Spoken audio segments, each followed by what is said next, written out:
Hey there, my name's Brashler, and in this video, I'm going to be teaching you how to mix monitors on the Yamaha DM3. Now, if you're brand new to my channel, I'm all about helping you feel more confident in your production gear no matter where you're starting from. Now, if you are wanting to learn more about audio engineering and some tips and tricks, I have a weekly newsletter that I have for free over at audiotoolkit.co. So if that's something that you're interested in, head over there and sign up for free. But let's actually go ahead and dive in and see how we mix monitors on the Yamaha DM3. Now, I have this microphone here, and we have a quick EQ that I did here.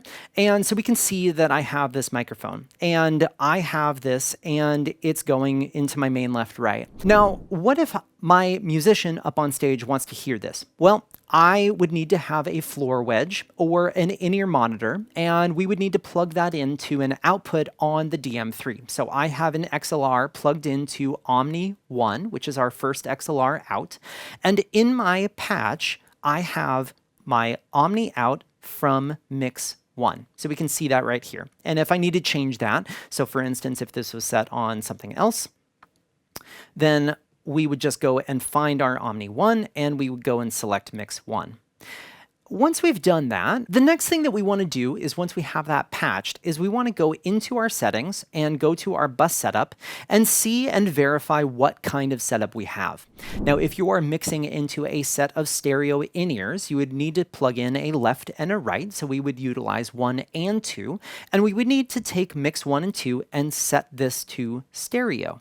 Now, once we have them set to stereo, we can go ahead and press pan link, and then that would link the pan from the main left right to be the same for our Mix 1 and 2. If we didn't want that to be the case, then we can go ahead and unclick that. But once we set this to stereo, that means that if we adjust this microphone up into Mix 1 and 2, then it would be going into both the left and the right for that musician's in-ears. Now, if we're just using floor wedges, we don't need to have them as a stereo link, so we can go ahead and set those up as mono. Now, one thing to mention about our tap point here is that we have two different options for sending to a monitor. We have a pre-EQ and we have a pre-fader. Now, when we're setting up a monitor for a musician, we want to have this set up as pre-fader or pre-EQ. Now, there's two different settings of the pre-fader and pre-EQ. Now, why would we want to have it set to pre-fader? Well, if I'm mixing front of house from this console, when I'm mixing things in the house, I don't want it to affect the volume being sent to that musician who's listening on the other end. So I want to set it to a pre-fader or a pre-EQ, and that would make it so that when I'm adjusting my front of house mix, it's not adjusting the levels for that musician, which is exactly what a musician would want. They want to have their mix be the same for the entire show unless they need something adjusted. But there's two settings. We have our pre-fader and our pre-EQ. Now, pre-EQ is going to be before the EQ and before dynamics processing. So we have EQ, gate, which is our dynamics 1, and we have our dynamics 2, which is our compression. So if we choose pre-EQ, that is going to be before our EQ, gate, and dynamics. If we choose pre-fader, that is going to be post-EQ, gate, and dynamics. So when I'm adjusting a mix for someone, I'm definitely wanting to include those EQ adjustments. Just be noteful that if you are doing a heavy amount of compression, that musician is going to be hearing that heavy amount of compression. So just be careful with that. But we have this set to pre-fader, and we can go ahead and close out of this.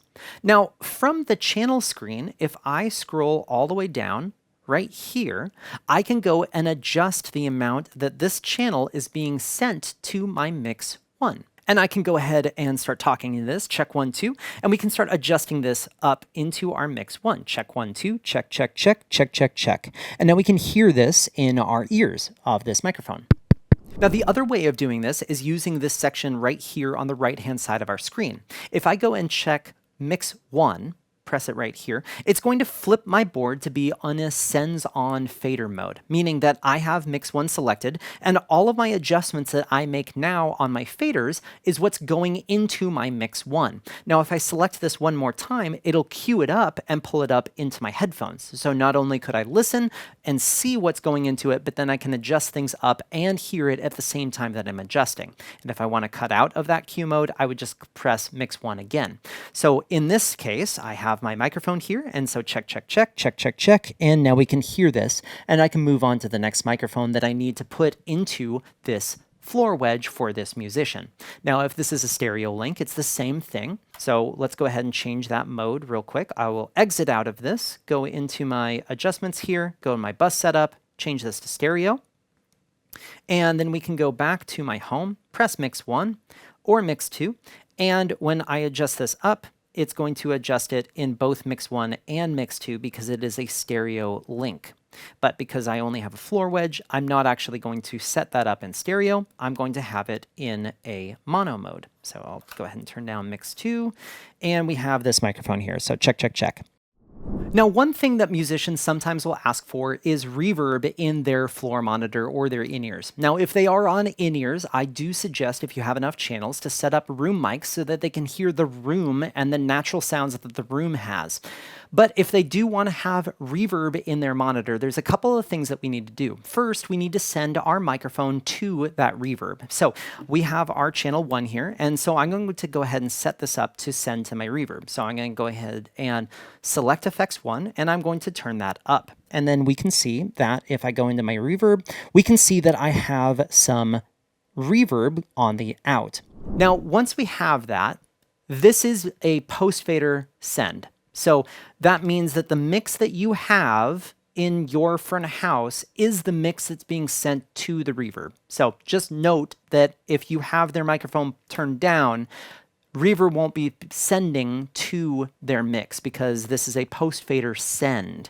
So if you have their microphone turned up, then the microphone would be going to the reverb and then being sent to their ears once we have that set. So we have this microphone, it's being sent to the floor wedge, and it's being sent to our effects 1. Now, effects 1 returns on our effects layer right here. So we can see that as I talk into this, there's a little bit of reverb happening on that, but we can't hear it because I have the output of my board for you guys to listen on my mix 1. So I'm going to go ahead and close out of this. And on my effects return channel here, I'm going to press into my sends to. Now this now lets me adjust the amount of my effects return going into my monitor. So we can see that I have a good amount of verb here. And then the other option that I have is being able to set this to pre-fader for my effects return, meaning that now if I had my effect return pulled down in my main mix, it would still be going through to the floor wedge or to their monitor. So this is one way of setting up a monitor with reverb and mics. Now, obviously, all of our channels that are available to us on our DM3 are able to be sent to our mixes, and this is the first step for being able to set up our monitors on our mixer. Now, one last thing to note about our mixes is if we go to output and we select mix 1, we have some EQ adjustments that we can make on this floor wedge. So one instance would be if it is a little monitor that's sitting on the stage, one thing that I like to do is set a low cut, and it will just remove some of the low end that we don't need to be sending to that floor wedge, where it's probably not going to be able to reproduce stuff below 100. So this will just save the amount of audio that's being sent to that so the amplifier can actually amplify the useful frequencies.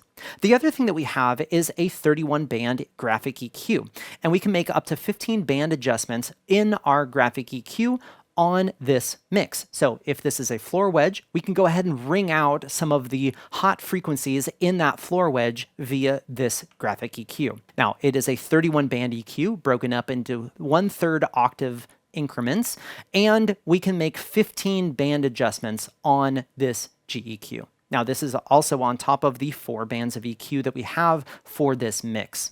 Now, I hope this video was helpful for you today. If you do happen to have any questions, or there's a video that you're hoping that I would make on the DM3 or really any of the other production equipment that's out there, please post that in the comments section down below, as I'm always reading through those comments to find videos that are going to be helpful for you. If you haven't already, make sure to check out my website at drewbrashler.com. Otherwise, I hope you guys have a great day.